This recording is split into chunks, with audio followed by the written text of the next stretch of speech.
Y la pregunta es ¿por qué no se ha todavía acabado? Porque es un tanto extraño, porque si miramos, digamos, los indicadores macroeconómicos que los economistas siempre estudiamos, ¿no? Pues vemos cosas positivas. Vemos que en prácticamente todos estos países con problemas el déficit fiscal pues está disminuyendo. El déficit por cuenta corriente, o sea, en las relaciones exteriores, muy importante en el caso de España, que se ha endeudado mucho con respecto al extranjero, también disminuye. La deuda privada también baja, también en este país. Muchos hogares pues, hacen esfuerzos de ahorro para desapalancarse y para reducir este sobreendeudamiento en el que habían entrado. La evolución salarial también se modera. En el sector público se van eliminando empleos redundantes. Las entidades financieras hacen esfuerzos para mejorar su base, su dotación con capital principal, etcétera, etcétera, etcétera. Todo eso son indicadores positivos a primera vista y uno se pregunta, bueno, ¿y entonces por qué los mercados financieros no lo asumen, ¿no? No lo asumen, y por qué no podemos decir que salimos del atolladero. Y la respuesta es de que si analizamos lo que están haciendo los gobiernos, es importante que ustedes siempre, o que empiecen siempre a distinguir entre lo que un gobierno de un país con problemas anuncia que va a hacer en materia de reformas y lo que realmente hace. En Grecia seguramente es el país donde la brecha entre la retórica reformista y lo que se hace es colosal, enorme, pero Grecia no es el único país, sino prácticamente en todos ellos, también en Italia. En Italia, de unos 460 decretos o normativas o cosas que ha aprobado el Parlamento griego en Roma, a iniciativa del gobierno de Monti, de 460, una cosa así, se han ejecutado creo que 50 o 55, una cosa así, ¿no?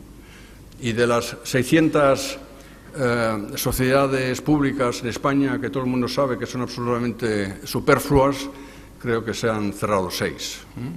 Y eso es la brecha entre el bla, bla, bla, bla, que oyen todos los días y que repiten en todos los medios, y lo que realmente se hace. Y a los mercados, cuando viene la famosa resaca, le interesan los hechos. Y a nosotros los economistas, pues también. Y entonces nos encontramos con incoherencias, con ambigüedades, con demoras significativas, omisiones graves. Le pongo un ejemplo para decir algo también sobre España, ¿no? A mí una cosa que me hace mucha, bueno, no, gracia no me hace, pero porque es demasiado serio, ¿no? Pero si no fuera tan serio, sí me haría gracia, ¿no? El tiempo que invierten las primeras figuras del gobierno central de España en querer explicarle a sus ciudadanos lo que se ha decidido en las últimas cumbres y que los demás no cumplen. Yo a veces me pregunto si el señor Rajoy y la señora Merkel han estado en la misma cumbre, ¿no? Pues claro, ustedes oyen lo que les dice el señor Rajoy y yo oigo lo que nos dice la señora Merkel. Entonces, o bien no han estado en la misma cumbre, o el idioma que se utiliza en estas cumbres, cuando están ahí los veintitantos líderes, es ya tan sublime, tan diplomático, que o uno tiene capacidad de entender entre líneas o no se entera. Y entonces aquí se invierte mucho tiempo en eso, de que se ha decidido, de que tiene que haber una supervisión, un supervisor bancario común, y que no sé qué, y que no sé cuántos, y a ver cuándo cumplen, porque es importante cumplir, ¿no? Si en estos mismos últimos meses, desde junio, se hubiera empeñado de la misma forma en abordar, digamos, reformas urgentes, reformas estructurales, pues a lo mejor hubiera sido bastante más productivo. Y reformas estructurales son tan importantes porque en todos estos países meridionales de la zona euro tienen una cosa en común. de que tienen, que hay algo así como un freno, digamos, dentro del sistema económico que impide que se imponga el efecto confianza que normalmente generan políticas de ajuste fiscal y de reformas estructurales, y que contrarrestan los efectos contractivos sobre la economía que a corto plazo siempre se producen, son inevitables. Es como una operación en la UBI, eso duele, ¿no? Por eso cuando uno se despierta de una operación, pues se encuentra mal, ¿no? Y necesita algún tiempo hasta reconvalescerse. Duele, una operación siempre duele. Pero de lo que se trata es que este dolor se haga lo menos intenso posible. Es decir, contracción sí, habrá una recesión sí, pero que no sea en un año, en el siguiente y en otro más. Y eso se consigue si se hacen políticas coherentes que generen ese efecto confianza. Eso es lo que hemos vivido nosotros en Alemania. Hace 10 años estábamos en una situación parecida, como están ustedes ahora, aunque por otras razones, por los temas de la unificación, etcétera.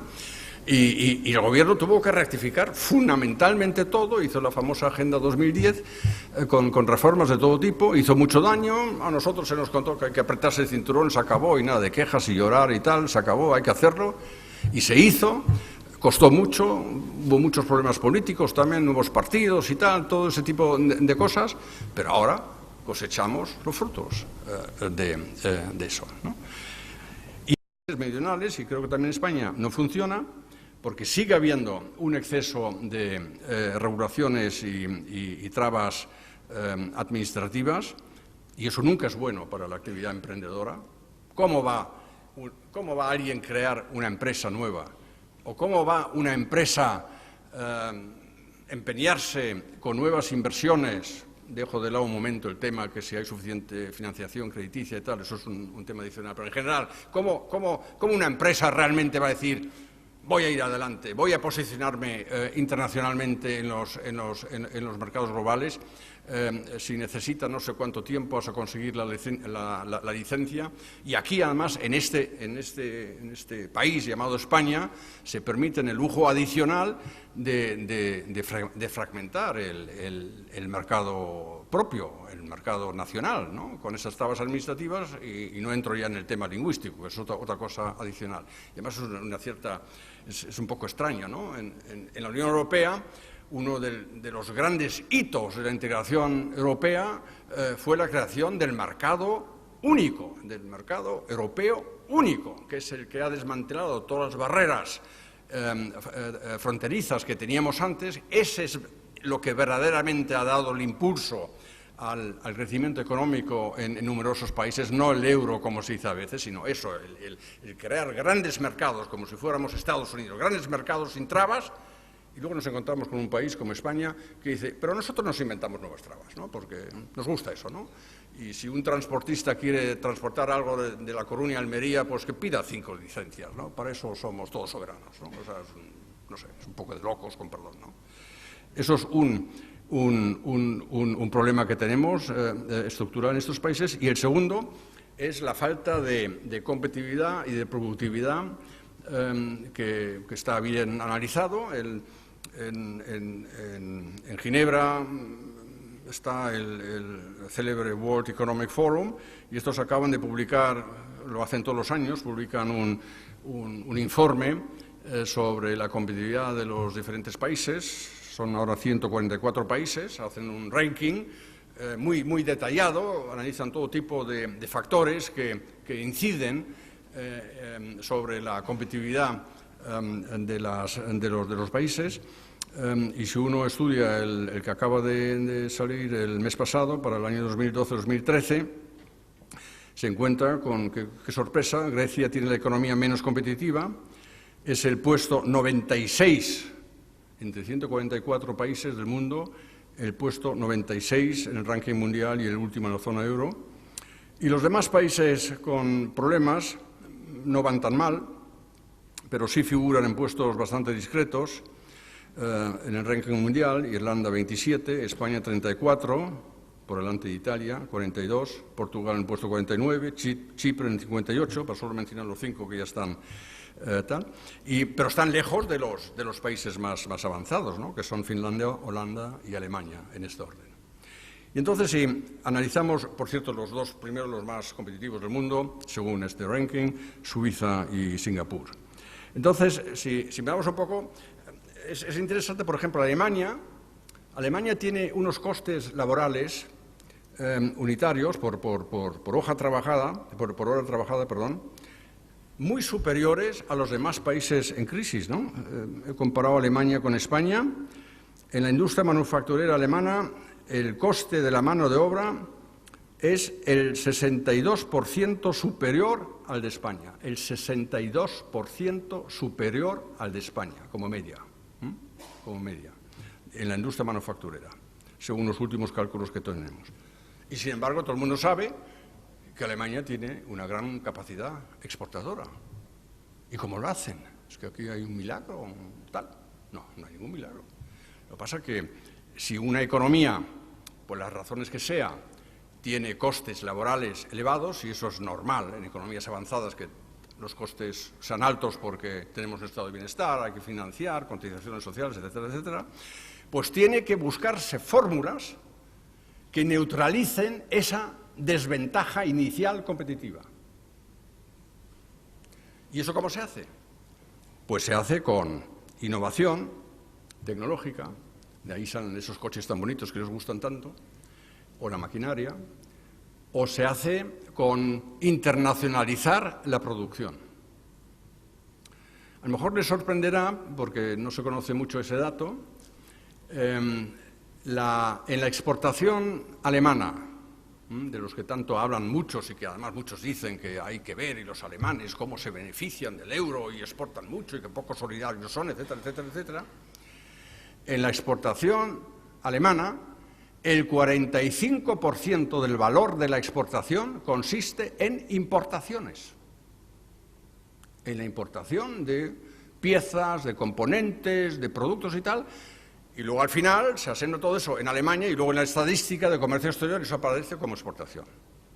Si alguien de ustedes conduce un Cayenne, ese famoso Cayenne, y no le cuente a sus amigos que tiene un coche alemán, porque este coche se fabrica en casi el 90% en Bratislava. Eso fue Alemania antes de la Segunda Guerra Mundial, pero ahora, como todos saben, eso es Eslovaquia, ¿no? O sea, es un coche que no es alemán, se fabrica en otro sitio de Europa. Y luego viene el final de Alemania, le pintan un poco, le ponen el Porsche Cayenne y se lo venden a ustedes como coche alemán. Eso se llama internacionalizar la producción. Y no hablar como se habla en este país tantas veces peyorativamente, que es una deslocalización y que eso destruye empleos y que eso es malísimo. No destruye empleos, al contrario. Crea empleos y protege y fortalece los empleos rentables que todavía hay en el propio país. Eso ha sido la contestación de la industria alemana. Las pymes en Alemania son la columna vertebral de la economía, no las grandes empresas que todo el mundo conoce, sino las pequeñas y medianas. También son las que más innovación hacen, las que cogen dinero. Es que para hacer innovación hay que coger dinero, ¿no? Y hay que jugársela. Sabemos que el 60-70% de un proyecto de innovación lleva al fracaso, lo cual es normal.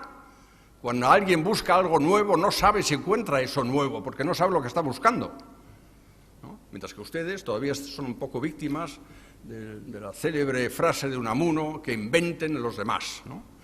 Eso les parece comodísimo, se compran unas patentes y con eso fabrican. Claro, así no se innova, ¿no? Yo me pregunto, ¿en dónde están las pymes españolas que se posicionan en los mercados globales? ¿En dónde están?